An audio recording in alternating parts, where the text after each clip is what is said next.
Sobre a proposta triangular, inicialmente ela veio como uma metodologia, né?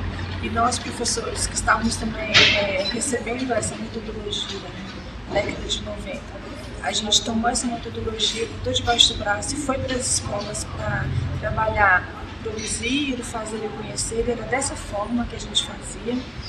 À medida que isso foi se tornando comum e diferente do que ela propunha, a gente teve que repensar nossa prática. A prática não era essa, não era você fazer, olhar uma obra, copiar e dar para o aluno fazer o que a gente chamava de releitura. Então comigo aconteceu isso, com vários profissionais da minha época aconteceram.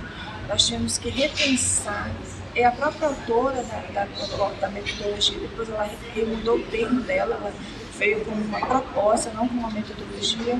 E aí que a gente foi se dar conta que a ordem não era essa, não era a gente botar uma obra e o aluno copiar.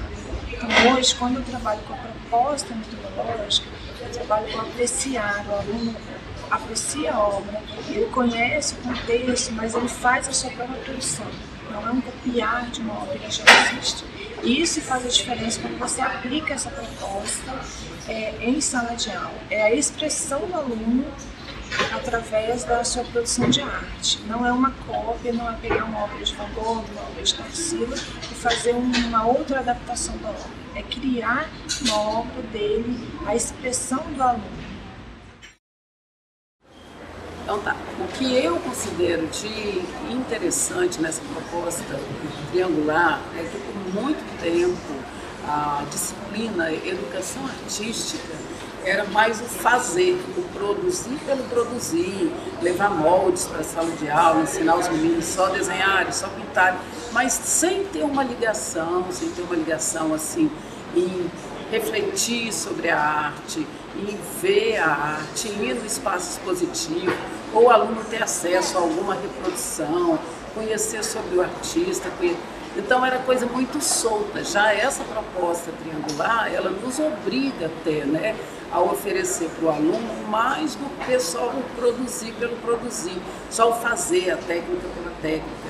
Então o aluno ele tem acesso a muito mais. A gente pega os alunos, leva para os espaços expositivos, para os museus, para a galeria, para ele conhecer em loco esse trabalho. E a partir dali, a gente não propõe um trabalho que seja assim, hoje todo mundo vai fazer uma caixinha. Quer dizer, essa caixinha ela vai sair a partir de uma reflexão, em cima de um trabalho, em cima de uma linguagem artística. Depois dessa reflexão, que a gente olha bem essa leitura, comenta, futuca bem o aluno para ele ver, para depois ele produzir. Então aí está a importância dessa proposta triangular. A proposta triangular, né, eu acho ela apaixonante.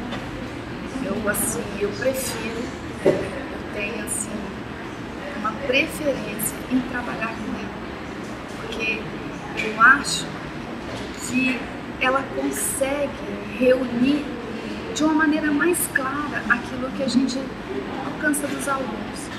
Eu acho que ela é mais didática, mais prática. E eu acho que essa proposta, ela mexe muito com os alunos.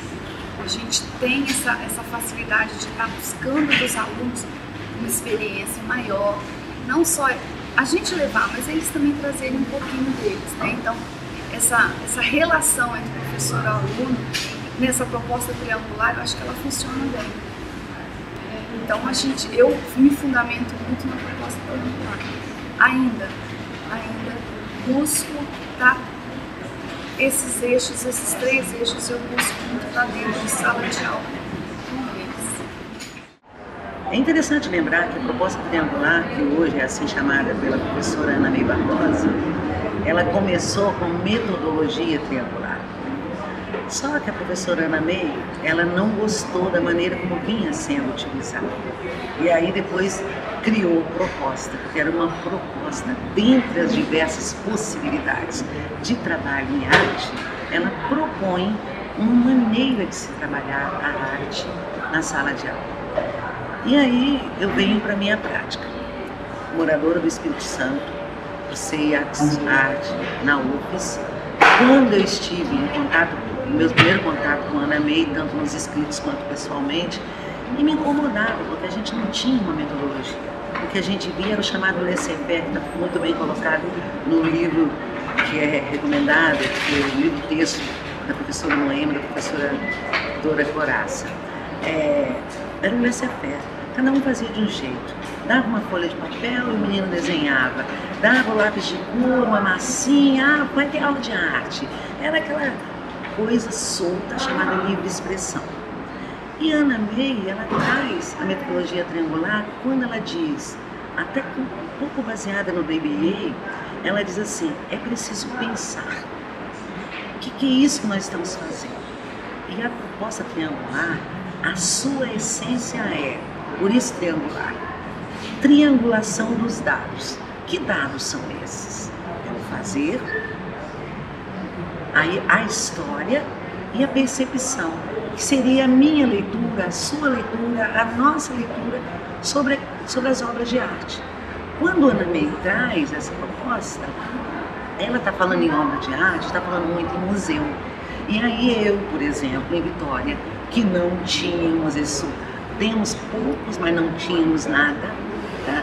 Como é que eu ia levar meus meninos, como eu digo, ao museu? Tá? Se hoje o que nós temos é difícil, porque eu trabalho em escola pública, tá? Eu tenho que contar com o quê? Hoje, maravilha, nós temos a internet, podemos ir ao Louvre em poucos segundos, tá? Mas no tempo que vem a metodologia, nós não temos como fazer isso. E aí eu criei uma fala que a Ana May conhece, sabe, já conversamos sobre isso, que eu chamei de processo triangular, que era exatamente trabalhar aquilo que se tem no contexto. Então, a proposta triangular da Ana May, ela está baseada nisso. Se você conhece, uma fala da Ana May, para conhecer uma sociedade, conheça as suas produções, conheça a sua cultura. E para mim, no meu trabalho, hoje, facilita enormemente, porque eu posso trabalhar com os meus alunos desde a estampa da camisa que ele está usando, o tênis, o modelo, o design do tênis que ele está usando, ou o próprio corte de cabelo.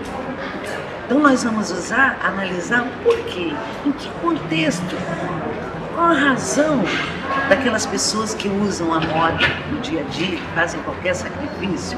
Então, para mim, a proposta triangular, quando ela se transforma em proposta, ela dá abertura para que nós profissionais possamos trabalhar aquilo que nós temos diante dos nossos olhos.